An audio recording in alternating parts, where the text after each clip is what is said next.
This is the PL259 end of RG213 cable, which is 15 meter long, from my multi-band HF Fan Dipole antenna. Earlier, I have been able to use this for satellite communications. That is very high odd harmonic resonance on VHF and UHF. I could communicate successfully through International Space Station once or twice during high elevation passes. Now I want to check whether this antenna has resonance on those bands using my NanoVNA. This is the patch cable I am going to use. That is a cable with SMA male connectors at both ends, and in addition an adapter SMA female to female adapter has been connected here. As usual, I start with setting the frequencies. Already I have removed the unnecessary tracings to reduce clutter on the screen, and only one tracing, trace 0, is remaining. I will push back and again back. Then I'll decide the stimulus. So stimulus frequency, start frequency, I'll set it as, say, below the amateur band, that is 140 megahertz. That is start frequency. It has come here. And the stop frequency, I'll put it as 450 megahertz. There's a big range. Anyway, you can see that it is coming here, 140 to 450. I have attached the jumper cable to the NanoVNA, and this is the SMA open connector that's needed for calibration. SMA open connector has been connected here. Now I'll proceed with calibration.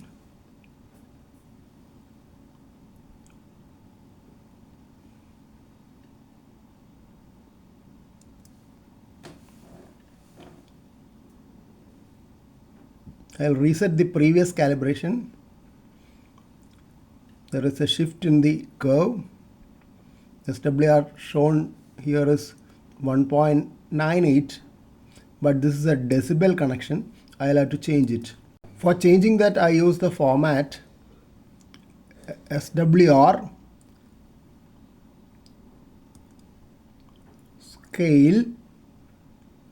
scale division. I'll put it as 1. So it will be 1:SWR. That is 1:9.190. You can see the SWR curve. What I have connected is SMA open. We know that when an open is connected, the SWR should be high.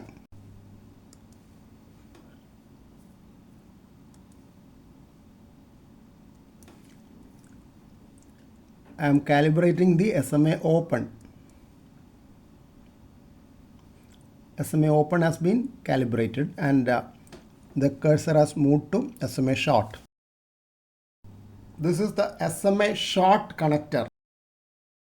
When the SMA short has been connected, the curve has become totally different. Here it is showing SWR 1.4. I will calibrate. So that has occurred, and it has shifted to load. This is the SMA 50 ohms load connector. You know that the color is different. It is silvery in color. SMA dummy load 50 ohms has been connected, and I am calibrating. Calibration has been done. You can see that the SWR shown is 1:1.067. That is the dummy load SWR. Should be equal to 1. That's good.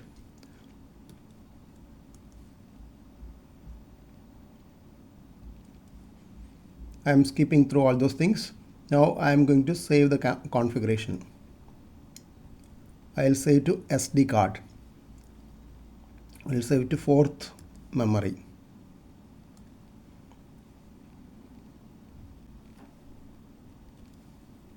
So it has been saved to 4th. Now I have connected the multi-band fan dipole antenna here. You can see this is the multi-band fan dipole antenna connected. It is connected over here. I can see an interesting feature in the SWR.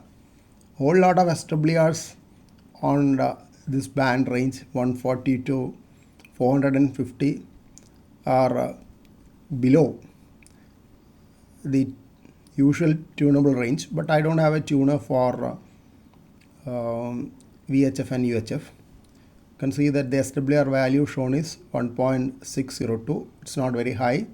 This on VHF and UHF from 140 to 450. Probably a broad band, because there will be multiple harmonics. For every 7 megahertz there will be a resonant point. That's what I think. You can see a point at 140 megahertz which has only SWR 1.49. I have got an SWR of 1.1 at 434.5 megahertz, that is in the UHF range. Just 1.115 SWR for an HF multi-band antenna on UHF. This is probably how I was able to work International Space Station, which has downlink on UHF and uplink on VHF. Now I'll try to narrow down the search. Stimulus start I am setting at 145 to stop 150, 145 to 150. You know that International Space Station it is 145.990. This was near my transmit frequency. 145.990 is the transmit frequency for International Space Station, and I am getting SWR of 2.025 on 146. That is just 10 kilohertz above that. So that's a reasonable though elevated SWR. I am setting a new range 437 megahertz. It has come here. Stop range 438 megahertz. That has also come here. See that the SWR is rather flat across the whole range from 437 to 438. We know that the downlink of International Space Station is at 437.800 megahertz with of course Doppler correction during the pass. The SWR is only 1.7 range. This is the exact range. You can see 1.732 SWR at 437.8000. That is the downlink frequency of International Space Station with a reasonable SWR. Only disadvantage with this antenna and the setup is that there is no rotation towards the direction of the path of the satellite. But the antenna is a huge one compared to usual satellite antennas. So probably it will pick up from different directions when the satellite is in the sky. Anyway, that's the situation. So we have proof that HF antennas can work on VHF and UHF, not only by the previous documentation but also by the SWRs measured by NanoVNA. These are only experimental. You are not supposed to use this antenna for satellite communication. For satellite communication, you need directional antennas and rotators as well as Doppler correction. And this method is successful occasionally when there is a very high near overhead pass of satellite where the signal strengths are quite strong.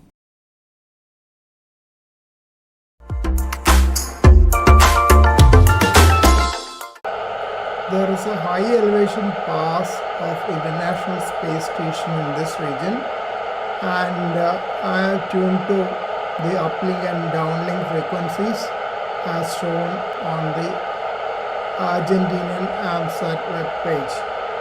And the squelch has been kept open, that is the hissing noise you are hearing. R tone has been set. You can see R tone has been set at 67.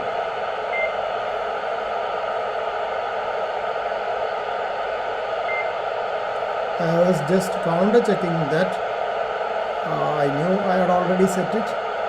Then you can see that the frequency is above the nominal frequency. Nominal frequency is 437.800. But the uplink I have programmed only at the nominal, because now due to technical reasons I am using my 40-10 meter combination dipole antenna, so I will not be able to get through to International Space Station at very low elevations. Now you can see that the needle color change has occurred.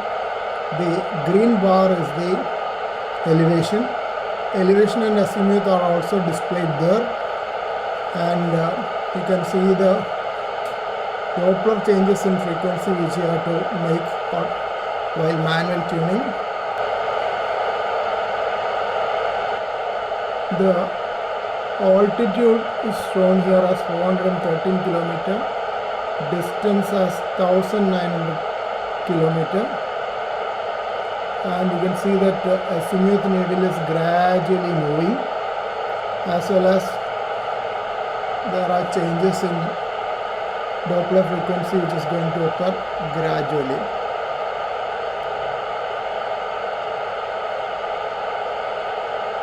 In uplink, the frequency is given as 145.986, but I have kept it 990 because when satellite is at low elevation, I am sure I will not be able to transmit and reach the satellite with a antenna which is for a totally different band, not even for VHF or UHF, but HF antenna I am using. It's an experimental setup. I've been able to contact space station once or twice using this setup earlier, but that's mere luck. Not always it is possible. This time it is a high elevation pass, so I am hopeful at least of hearing some stations. Today morning I could hear 3 stations during a 45-degree elevation pass, but I could not reach the space station with my signals, even though I tried calling 3 times. Now the satellite is at 15-degree elevation, and Doppler frequency up downlink is slightly lower now. Instead of 810, it is 809. I will make a change only when it is 50% of the step. The step in my radio is 5 kHz. So when there is 2.5 kHz difference, I will make a change.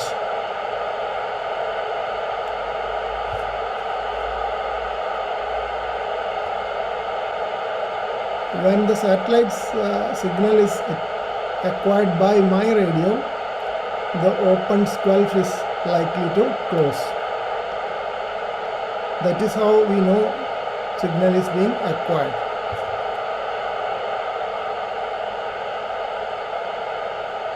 You can see change in the hissing sound. That means some signal from the satellite is being acquired. Elevation is 28 degrees and distance of satellite is only 700 km, much nearer now, because the elevation has increased. You can see that the uplink, some signal is coming. uplink has come to 145.987. So we are hearing somebody. But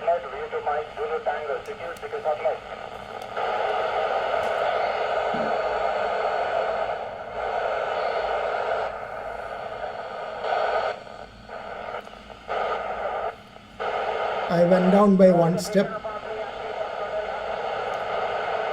VU2 Juliet Oscar.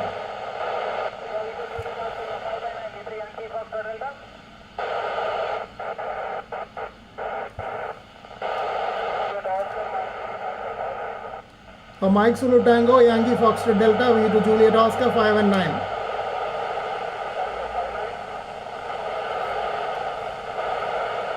I think VU2 Mike Zulu Tango and Yankee Foxtrot Delta have heard me. V2 Alpha Alpha Papa, V2 JO, 5 and 9.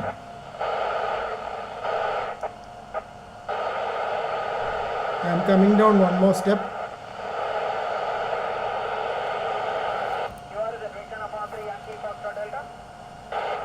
So this time I think 3 stations have heard me. Mike Zulu, VU2 Mike Zulu Tango,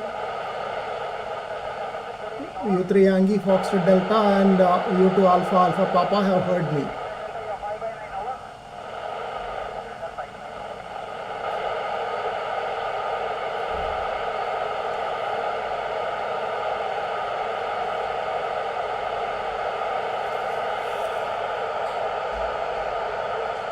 Now the downlink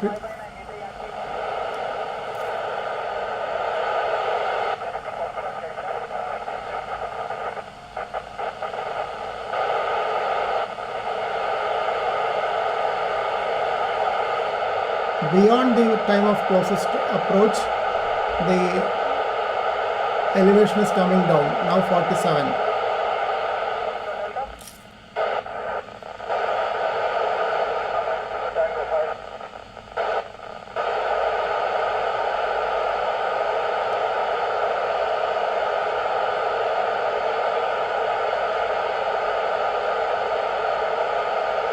I have reduced one more step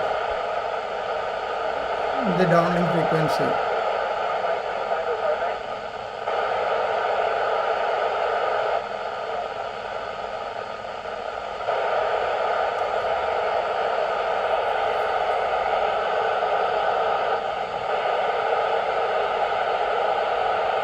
I will stop recording now because I don't think I'll get more signals.